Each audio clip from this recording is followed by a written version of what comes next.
വളരെ ഈസി ആയിട്ടുള്ള അതുപോലെ ഒരു ടേസ്റ്റി ആയിട്ടുള്ള സ്നാക്ക് റെഡിയാക്കാം. അപ്പോൾ ഇത് നമ്മുടെ ഇവിടെ കേരളത്തിലൊക്കെ ഷോപ്സിൽ അവൈലബിൾ ആണോ എന്ന് എനിക്ക് അറിയില്ല. ഞാൻ ഇവിടെയുള്ള ഷോപ്സുകളിലൊന്നും കണ്ടിട്ടില്ല ഈ ഒരു സ്നാക്ക് ഉണ്ടാക്കി വെക്കുന്നത്. നിങ്ങൾ ഈ സ്നാക്ക് ഷോപ്സിൽ നിന്ന് വാങ്ങിച്ചിട്ടുണ്ടെങ്കിൽ നിങ്ങൾക്ക് അറിയാൻ പറ്റും ഇത് ഏത് സ്നാക്ക് ആണെന്നുള്ളത്. നമ്മളിന്ന് ചെയ്യാൻ പോകുന്ന ഒരു കർണാടക റെസിപ്പിയാണ്. പക്ഷെ നമ്മുടെ ഇവിടെ കേരളത്തിലെ ഗൗഡ സാരസ്വത ബ്രാഹ്മിൺസ് ഉണ്ടാക്കുന്ന റെസിപ്പിയാണ് കേട്ടോ. കേരളത്തിൽ നിന്നല്ല, തമിഴ്നാട്ടിൽ ഉണ്ടാക്കാറുണ്ട്. പക്ഷെ ഇതിന്റെ ഒറിജിൻ എന്ന് പറഞ്ഞാൽ കർണാടകയാണെന്നേ ഉള്ളൂ. നമ്മുടെ എല്ലാവരുടെയും വീടുകളിൽ എപ്പോഴും അവൈലബിൾ ആകുന്ന ഇൻഗ്രീഡിയൻസ് വെച്ച് വളരെ ഈസി ആയിട്ട് ഉണ്ടാക്കാം. അതുപോലെ തന്നെ കഴിക്കാൻ നല്ല ടേസ്റ്റ് ആണ്. നിങ്ങൾ ഒരു പ്രാവശ്യമെങ്കിലും കഴിച്ചു നോക്കിയിട്ടില്ല എന്നുണ്ടെങ്കിൽ ഈ ഒരു സ്നാക്ക് ഉറപ്പായിട്ട് ഉണ്ടാക്കി കഴിച്ചു നോക്കുക. അതുപോലെ തന്നെ ഇതിന്റെ കൂടെ ഞാനൊരു ചമ്മന്തിയും കൂടി ഉണ്ടാക്കുന്നുണ്ട്. ആ ചമ്മന്തിയും കൂടെ ചേർത്ത് കഴിക്കുമ്പോഴാണ് ഇത് ഏറ്റവും ടേസ്റ്റി ആയിട്ട് വരുന്നത്.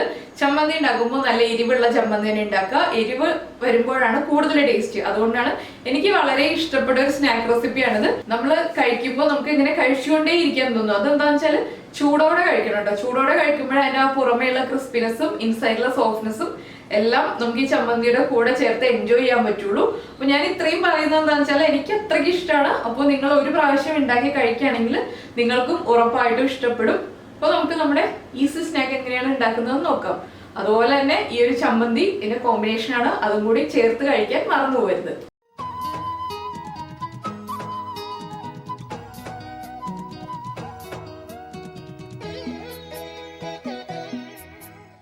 നമുക്ക് നമ്മുടെ ഇൻഗ്രീഡിയൻസ് നോക്കാം. നമ്മളിപ്പോൾ തൈര് എടുത്തിട്ടുണ്ട്, മൈദപ്പൊടി, കായം, ബേക്കിംഗ് സോഡ, അതുപോലെ തന്നെ മല്ലിയില, ഇഞ്ചി, സവോള, പച്ചമുളക്, കറിവേപ്പില. ഇതിൽ പച്ചമുളക് നിങ്ങളുടെ എരിവനുസരിച്ച് ചേർക്കുക. എന്താണെന്ന് വെച്ചിട്ടുണ്ടെങ്കിൽ കൂടുതൽ എരിവുണ്ടെങ്കിൽ കുട്ടികൾക്ക് കഴിക്കാൻ ബുദ്ധിമുട്ടായിരിക്കും.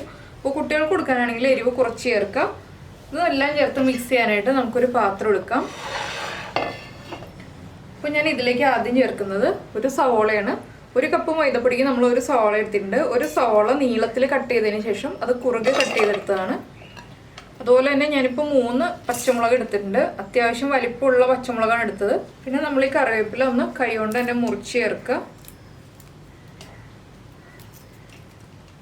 അതുപോലെ തന്നെ ചെറുതായിട്ട് മുറിച്ച് വെച്ചിരിക്കുന്ന ഇഞ്ചി. ഇത് വലിയ പീസായിട്ടുണ്ടെങ്കിൽ നമ്മൾ ചെറിയ ബോൾസ് ആയിട്ടാണ് റെഡിയാക്കി എടുക്കുന്നത്. അപ്പോൾ അതുകൊണ്ട് ചെറിയ ബോൾസിൽ ചെറിയ പീസായിട്ട് ഇഞ്ചി മുറിച്ച് ചേർക്കുന്നതാണ് എപ്പോഴും നല്ലത്. പിന്നെ മല്ലിയില. ഇതിലേക്ക് നമുക്ക് ഉപ്പ് ചേർക്കാം. അതുപോലെ തന്നെ കായപ്പൊടി. കായം ചേർക്കുമ്പോൾ അധികം കായം ചേർക്കേണ്ട, ഒരു 2 പിഞ്ച് ചേർത്താൽ മതി. എന്താണെന്ന് വെച്ചിട്ടുണ്ടെങ്കിൽ കായത്തിൻ്റെ ടേസ്റ്റ് കൂടിയിട്ടുണ്ടെങ്കിൽ കയ്പ്പ് വരും. അതുകൊണ്ടാണ് കായ അധികം ചേർക്കേണ്ടതെന്ന് പറഞ്ഞത്. പിന്നെ നമ്മൾ എടുത്തു വെച്ചിരിക്കുന്ന ബേക്കിംഗ് സോഡ. ഞാനിപ്പോൾ 1/2 ടീസ്പൂൺ ബേക്കിംഗ് സോഡ എടുത്തിട്ടുണ്ട്, ബേക്കിംഗ് പൗഡർ അല്ല. ഇതെല്ലാം ചേർത്തൊന്ന് മിക്സ് ചെയ്തിട്ട് നമുക്ക് കുറച്ച് തൈരും കൂടി ചേർത്ത് മിക്സ് ചെയ്യാം. അതിനുശേഷം പൊടി ആഡ് ചെയ്യാം. എന്താണെന്ന് വെച്ചാൽ ഈ തൈരിൽ കുഴഞ്ഞ് കിട്ടുന്ന അത്രയും നല്ലത് അതാണ്. പൊടി തൈര് മാത്രം ഉപയോഗിച്ച് കുഴച്ചെടുക്കാൻ പറ്റുകയാണെങ്കിൽ അതാണ് നല്ലത്. പിന്നെ നമുക്ക് കുഴച്ച് വരുമ്പോൾ മാവിൻ്റെ കൺസിസ്റ്റൻസി കറക്റ്റ് അല്ല എങ്കിൽ മാത്രം കുറച്ച് വെള്ളം ചേർക്കാം.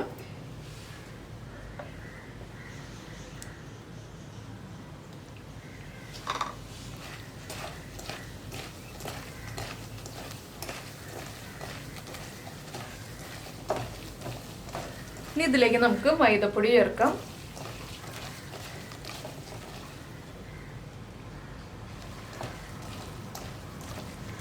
ഞാനിപ്പോൾ കുറച്ചായിട്ട് ചേർക്കുന്നത് എന്താണെന്ന് വെച്ചാൽ കുഴയ്ക്കാൻ എളുപ്പത്തിന് വേണ്ടിയിട്ടാണ് കുറച്ചായിട്ട് ആഡ് ചെയ്യുന്നത്.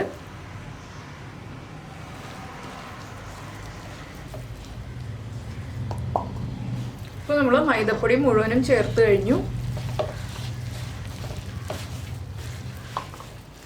ഇതുണ്ടോ, നമ്മൾ വെള്ളം ചേർക്കാതെ കുഴയ്ക്കുമ്പോൾ ഈ ഒരു കൺസിസ്റ്റൻസിയിലാണ് ഇരിക്കുന്നത്. ഇതുപോലെ ഇങ്ങനെ വിട്ട് വരുന്നൊരു ഭാഗത്തിലാണ് ഇരിക്കുന്നത്. അപ്പോൾ കുറച്ചുകൂടി ലൂസായിട്ടുള്ള കൺസിസ്റ്റൻസിയാണ് നമുക്ക് വേണ്ടത്. അപ്പോൾ ഞാൻ ഈ തൈരെടുത്ത മെഷറിംഗ് കപ്പിൽ തന്നെ കുറച്ച് വെള്ളം ചേർക്കുന്നുണ്ട്. ആദ്യം കുറച്ച് വെള്ളം ചേർക്കുക, അതിന് ശേഷം മിക്സ് ചെയ്യുക. പിന്നീട് ആവശ്യമാണെങ്കിൽ നമുക്ക് വീണ്ടും വെള്ളം ചേർക്കാം. ഞാൻ കുറച്ചുകൂടി വെള്ളം ചേർക്കുകയാണ്. അപ്പോൾ നമ്മൾ 1/2 കപ്പ് തൈരിൻ്റെ കൂടെ ഒരു 2 ടേബിൾ സ്പൂൺ വെള്ളം കൂടി ചേർക്കുകയാണെങ്കിൽ കറക്റ്റ് അളവായിരിക്കും.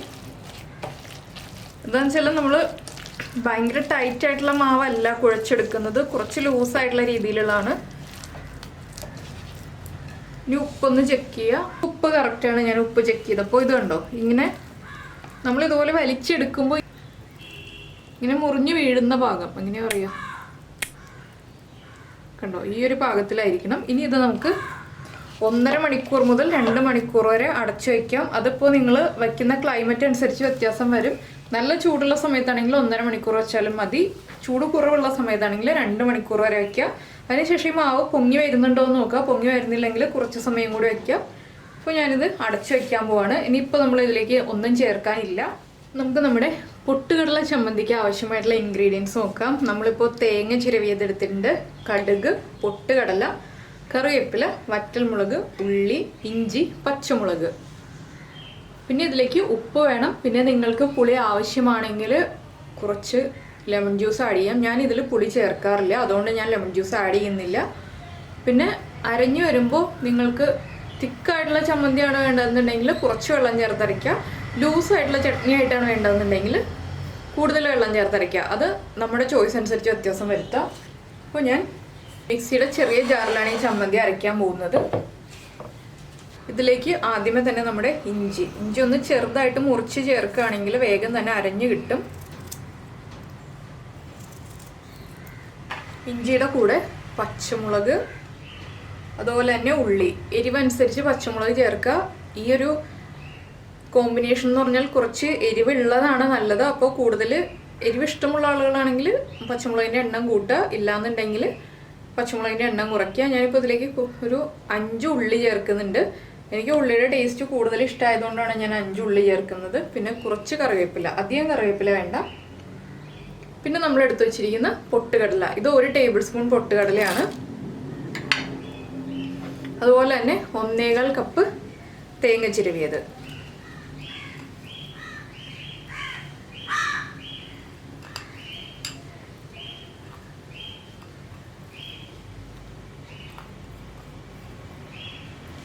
ഇതിലേക്ക് നമുക്ക് ഈ ചമ്മന്തിക്ക് ആവശ്യമായിട്ടുള്ള ഉപ്പ് ചേർക്കാം. ഉപ്പ് ചെക്ക് ചെയ്തിട്ട് നമുക്ക് ഇനി ആവശ്യമാണെങ്കിൽ ചേർത്ത് കൊടുക്കാം. അതുപോലെ തന്നെ ഞാനിപ്പോൾ കുറച്ച് വെള്ളം ചേർത്തിട്ടൊന്ന് അരച്ചെടുക്കുന്നുണ്ട്. ഒരുപാട് ലൂസായിട്ടുള്ള ചമ്മന്തിയല്ല. അപ്പോൾ എന്താണെന്ന് വെച്ചാൽ നിങ്ങൾ ലെമൺ ജ്യൂസ് ചേർക്കുന്നുണ്ട്, പുളി ആവശ്യമുള്ള ആളുകളാണെങ്കിൽ ഇപ്പോൾ 1 ടേബിൾ സ്പൂൺ ലെമൺ ജ്യൂസ് ചേർക്കാം.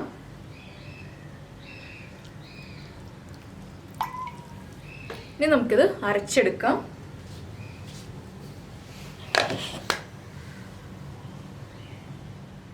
ഇപ്പോൾ കണ്ടോ, നമ്മുടെ ചമ്മന്തി അരഞ്ഞു കഴിഞ്ഞു. ഞാൻ ഈ രീതിയിലാണ് അരച്ചെടുത്തിരിക്കുന്നത്. ഒരുപാട് ലൂസായിട്ടുള്ള രീതിയല്ല, കുറച്ച് തിക്കായിട്ടുള്ള രീതിയിൽ. നമുക്കിനി ഇതിൻ്റെ ഉപ്പൊന്ന് ചെക്ക് ചെയ്യാം. ഉപ്പ് കുറവാണ്, കുറച്ചുകൂടി ഉപ്പ് ആഡ് ചെയ്യണം. എരിവൊക്കെ ആവശ്യത്തിനുണ്ട്. അപ്പോൾ ഞാൻ കുറച്ച് ഉപ്പും കൂടി ചേർത്തിട്ട് ഒന്നുകൂടി ഒന്ന് മിക്സിയിൽ അടിച്ചെടുക്കാൻ പോവാണ്.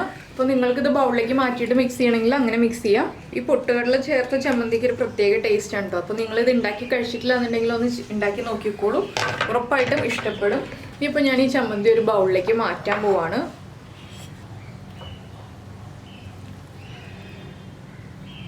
ഇത് നമ്മൾ സാധാരണ വറവ് ചേർക്കില്ലേ, കടുകും വറ്റൽമുളകും കറിവേപ്പിലയും ചേർത്തിട്ട് വറവ് ചേർക്കുന്ന പോലെ വറവ് ചേർക്കാം. പിന്നെ നിങ്ങൾക്ക് ഉഴുന്ന് കടിക്കാൻ ഇഷ്ടമാണ് ചമ്മന്തിയിൽ എന്നുണ്ടെങ്കിൽ ഉഴുന്നും കൂടി ചേർത്തിട്ട് വറവ് ചേർക്കാം. ഞാനിപ്പോൾ ഉഴുന്ന് ചേർക്കുന്നില്ല. അപ്പോൾ നമ്മൾ വറവ് ചേർക്കാനായിട്ട് ഒരു പാൻ ചൂടാക്കാൻ വെച്ചിട്ടുണ്ട്. ഞാനിപ്പോൾ ചമ്മന്തിയിൽ വെളിച്ചെണ്ണയാണ് ചേർക്കുന്നത്. നിങ്ങൾക്ക് വെജിറ്റബിൾ ഓയിൽ ചേർക്കണം എന്നുണ്ടെങ്കിൽ വെജിറ്റബിൾ ഓയിൽ ചേർക്കാം. വെളിച്ചെണ്ണ നന്നായിട്ട് ചൂടായി വരുമ്പോൾ നമ്മളിതിലേക്ക് കടുക് ചേർക്കാം. കടുകൊന്ന് പൊട്ടി വരട്ടെ. ഇപ്പോൾ നമ്മുടെ കടുക് പൊട്ടി തുടങ്ങുന്നുണ്ട്. ഉഴുന്നുപരിപ്പോ ചേർത്തിട്ടുള്ള ചമ്മന്തി കഴിക്കാൻ താല്പര്യമുണ്ടെങ്കിൽ ഈ സമയത്ത് നമുക്ക് ഉഴുന്ന് അല്ലെങ്കിൽ ഉഴുന്ന് പരിപ്പ് ചേർക്കാം. ഞാനിവിടെ സാധാരണ ഉഴുന്ന് ബോളാണ് ചേർക്കാറുള്ളത്, ഇന്നിപ്പോൾ ചേർക്കുന്നില്ല. കടുക് പൊട്ടി കഴിഞ്ഞുകൊണ്ടിരിക്കുമ്പോൾ നമുക്കിതിലേക്ക് നമ്മൾ മുറിച്ച് വെച്ചിരിക്കുന്ന വറ്റൽമുളക്, അതുപോലെ തന്നെ കറിവേപ്പില, ഇതൊന്ന് മിക്സ് ചെയ്യുക. വറ്റൽമുളകിൻ്റെ കളർ മാറുന്നതിന് മുന്നേ തന്നെ നമ്മൾ ഫ്ലെയിം ഓഫ് ചെയ്യാം. ഇനിയിപ്പോൾ നമുക്കിത് റെഡിയാക്കി വെച്ചിരിക്കുന്ന ചമ്മന്തിയിലേക്ക് ചേർക്കാം. ഇപ്പോൾ നമ്മുടെ ഗോളി ബജ്ജി ഫ്രൈ ചെയ്തെടുക്കാനായിട്ട് ഒരു ചട്ടി ചൂടാക്കാൻ വെച്ചിട്ടുണ്ട്. ഞാനിപ്പോൾ വെജിറ്റബിൾ ഓയിലാണ് ഇത് ഫ്രൈ ചെയ്യുന്നത്. എന്താണെന്ന് വെച്ചാൽ നമ്മുടെ കേരള സ്നാക്ക് അല്ലാത്തതുകൊണ്ടാണ് വെജിറ്റബിൾ ഓയിൽ ഫ്രൈ ചെയ്യുന്നത്. ഇപ്പോൾ നമ്മുടെ എണ്ണ ചൂടായി തുടങ്ങുന്നുണ്ട്. ഇതുണ്ടോ, നമ്മൾ മിക്സ് ചെയ്ത് വെച്ചത് ഇതുപോലെ സോഫ്റ്റായി കുറച്ച് പൊങ്ങി വന്നിട്ടുണ്ട്. പിന്നെ നമുക്ക് ഒരു ബൗളിൽ കുറച്ച് വെള്ളം എടുത്ത് അടുത്ത് വയ്ക്കാം. നമ്മുടെ വിരലുകളൊന്ന് ഡിപ്പ് ചെയ്യാൻ വേണ്ടിയിട്ടാണ് നമ്മൾ കുറച്ച് വെള്ളം എടുത്ത് അടുത്ത് വയ്ക്കാന്ന് പറയുന്നത്. അപ്പോൾ ഞാൻ എണ്ണ നന്നായി ചൂടായി കഴിഞ്ഞപ്പോൾ ഫ്ലെയിം കുറയ്ക്കുകയാണ്. ഈ വിരലുകൾ 5ഉം ഒന്ന് വെള്ളത്തിൽ മുക്കി നമ്മൾ ഈ മിക്സിൽ നിന്ന് വളരെ ചെറിയ ക്വാണ്ടിറ്റി, ചെറിയ ചെറിയ ബോൾസാണ് നമ്മൾ എടുക്കുന്നത്. ഇതുണ്ടോ, ഇത്രയുമേ എടുക്കുന്നുള്ളൂ. ഇത് എണ്ണയിലേക്ക് ഇട്ട് കൊടുക്കാം. വീണ്ടും വിരൽ വെള്ളത്തിൽ ഡിപ്പ് ചെയ്യണം. എന്താണെന്ന് വെച്ചാൽ മൈദപ്പൊടിയാണ്, കയ്യിൽ ഒട്ടിപ്പിടിക്കും. ഇതിങ്ങനെ പ്രത്യേകിച്ച് ഷേപ്പൊന്നുമില്ല, ചെറിയ ചെറിയ ക്വാണ്ടിറ്റി എടുത്ത് നമ്മൾ എണ്ണയിലേക്ക് ഇടുക എന്നുള്ളതേ ഉള്ളൂ. അത് അതിൻ്റെ തനിയെ ഷേപ്പ് ആയിക്കോളും. ഞാനിപ്പോൾ ഫ്ലെയിം ഒന്ന് മീഡിയം ഫ്ലെയിം ആക്കി വെക്കുകയാണ്. നമ്മൾ ഹൈ ഫ്ലെയിമിൽ വെച്ചിട്ടുണ്ടെങ്കിൽ ഇതിൻ്റെ ഇൻസൈഡ് കുക്കാവില്ല, പുറം ഭാഗം മാത്രം കുക്കായി വരും. അപ്പോൾ ഇൻസൈഡ് കുക്കാവാൻ വേണ്ടിയിട്ടാണ് നമ്മൾ ഫ്ലെയിം മീഡിയം ഫ്ലെയിമിൽ വെക്കുന്നത്. ആദ്യം തന്നെ എണ്ണ ചൂടായി കഴിയുമ്പോൾ ഫ്ലെയിം കുറയ്ക്കുക. അതിനുശേഷം നമ്മൾ 2-3 എണ്ണം ഇട്ട് കഴിഞ്ഞിട്ട് ഫ്ലെയിം കൂട്ടി മീഡിയം ഫ്ലെയിം ആക്കി വയ്ക്കുക. എന്താണെന്ന് വെച്ചാൽ ഒരെണ്ണം ഇടുമ്പോൾ എണ്ണയുടെ ചൂടിന് വ്യത്യാസം വരില്ല, 2-3 എണ്ണം ഇടുമ്പോഴേ എണ്ണയുടെ ചൂടിൽ വ്യത്യാസം വരുള്ളൂ. ഇപ്പോഴാണ് നമ്മൾ ഫ്ലെയിം അഡ്ജസ്റ്റ് ചെയ്ത് കൊടുക്കേണ്ടത്.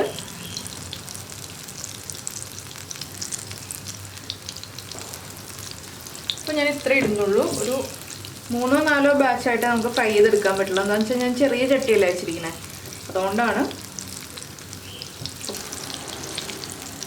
ഒന്ന് തിരിച്ചിട്ട് കൊടുക്കുക. ഇട്ടിട്ട് ഉടനെ തന്നെ നമ്മൾ ഒരു സ്നാക്സും തിരിച്ചിടാൻ ശ്രമിക്കരുത്. ഒരു 15 സെക്കൻഡെങ്കിലും കഴിഞ്ഞിട്ട് തിരിച്ചിടാം.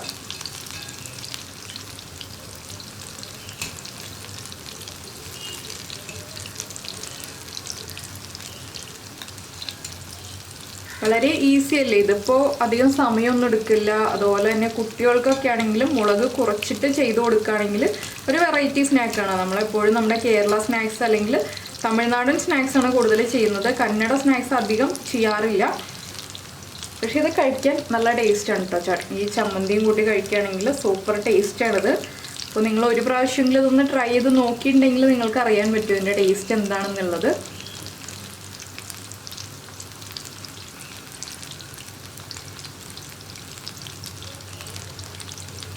അപ്പോൾ ഞാൻ വീണ്ടും ഫ്ലെയിം കുറച്ചു, ലോ ഫ്ലെയിമിൽ തന്നെയാണ് വെച്ചിരിക്കുന്നത്. ഇനി ഇതൊന്ന് കുക്കായി വരുമ്പോൾ നമുക്ക് വീണ്ടും തിരിച്ചിട്ട് കൊടുക്കാം. ബാക്കി ഉള്ള പ്രോസസ്സൊക്കെ നമ്മൾ ചെയ്യുന്ന രീതി തന്നെയാണ്. ഈ തൈര് ചേർക്കാം, മല്ലിയില ചേർക്കാം എന്നുള്ള കുറച്ച് വ്യത്യാസങ്ങളൊക്കെ ഉള്ളൂ നമ്മുടെ സ്നാക്സും കന്നഡ സ്നാക്സും തമ്മിൽ.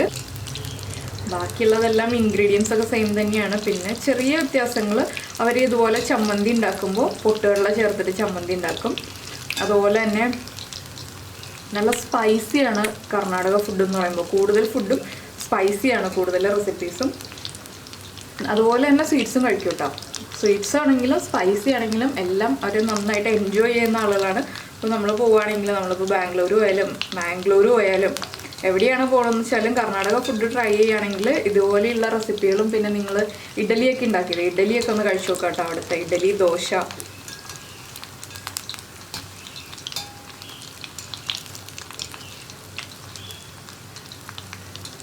ഇടയ്ക്കിടയ്ക്ക് ഇതുപോലെ തിരിച്ചിട്ട് കൊടുക്കുക. 2 സൈഡും ഗോൾഡൻ ഷെയ്ഡായി വരുമ്പോൾ നമുക്ക് എണ്ണയിൽ നിന്ന് മാറ്റാം. അപ്പോൾ നമ്മൾ ചെറിയ ബോൾസ് ഇട്ടിട്ട് ഇത്രയും വലുതായി വന്നില്ലേ, നമ്മൾ ആ ബേക്കിംഗ് സോഡ ചേർത്തത് കൊണ്ടാണ് ഇതുപോലെ വലുതായി വരുന്നത്. അതുപോലെ തന്നെ നമ്മൾ തൈരും ചേർത്തിരുന്നല്ലോ.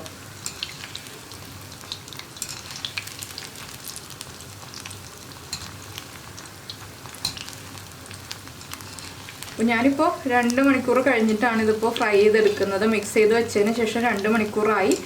അപ്പോൾ നിങ്ങൾ നല്ല ചൂടുള്ള സമയമാണ്. ഇപ്പോൾ നമ്മൾ ഏപ്രിൽ മെയ് മാസങ്ങളിലൊക്കെയാണ് ഈ ഒരു സ്നാക്ക് റെഡിയാക്കുന്നതെങ്കിൽ 1.5 മണിക്കൂറൊക്കെ വെച്ചാൽ മതി. അല്ലെങ്കിൽ തൈരിൻ്റെ പുളി വരും, അതുകൊണ്ടാണ്. ഇപ്പോൾ ഇതിന് പുളിയില്ല, എന്താണെന്ന് വെച്ചാൽ ഞാൻ പുളി ഇല്ലാത്ത തൈരാണ് ചേർത്തത്.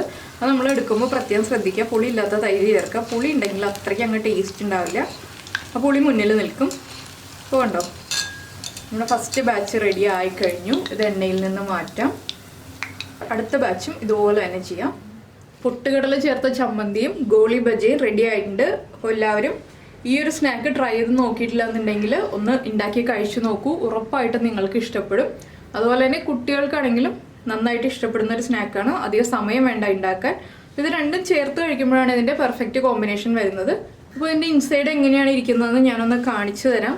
ഇനി പലപ്പോഴും കമൻസ് വരാറുണ്ട്, അത് മുറിച്ച് കാണിച്ചില്ല, തുറന്ന് കാണിക്കാമായിരുന്നു എന്നൊക്കെ പറഞ്ഞിട്ട്. ഇത് കണ്ടോ, നന്നായിട്ട് കുക്കായിട്ടുണ്ട്. അപ്പോൾ ഞാനിപ്പോൾ ഇത് വെറുതെ കഴിക്കാൻ പോവാണ്. നിങ്ങൾ കഴിക്കുമ്പോൾ ചമ്മന്തി ചേർത്ത് കഴിക്കും. എന്താണെന്ന് വെച്ചാൽ ഞാനിപ്പോൾ ഫോട്ടോ എടുക്കാൻ പോകുന്നേ ഉള്ളൂ. പുറം നല്ല ക്രിസ്പിയാണ്, അകം വളരെ സോഫ്റ്റാണ്. നമുക്ക് ഈ ടെക്സ്ചർ കാണുമ്പോൾ തന്നെ അറിയാം ഇതിൻ്റെ സോഫ്റ്റ്നെസ് എന്താണെന്നുള്ളത്. അപ്പോൾ എന്തായാലും എല്ലാവരും ട്രൈ ചെയ്ത് നോക്കിയതിന് ശേഷം ഫീഡ്ബാക്ക് അറിയിക്കുക. അതുപോലെ തന്നെ കുക്കിംഗ് ഇഷ്ടമുള്ള ആളുകൾക്ക് നമ്മുടെ വീഡിയോകൾ ഷെയർ ചെയ്ത് കൊടുക്കാൻ മറന്നു പോകരുത്. പിന്നെ ലൈക്ക് ചെയ്യുക, കമൻറ്റ് ചെയ്യുക. സബ്സ്ക്രൈബ് ചെയ്യാത്ത ആളുകൾ സബ്സ്ക്രൈബ് ചെയ്യുക. നമുക്ക് നമ്മുടെ അടുത്ത റെസിപ്പിയുമായിട്ട് അടുത്ത ദിവസം കാണാം. ബൈ.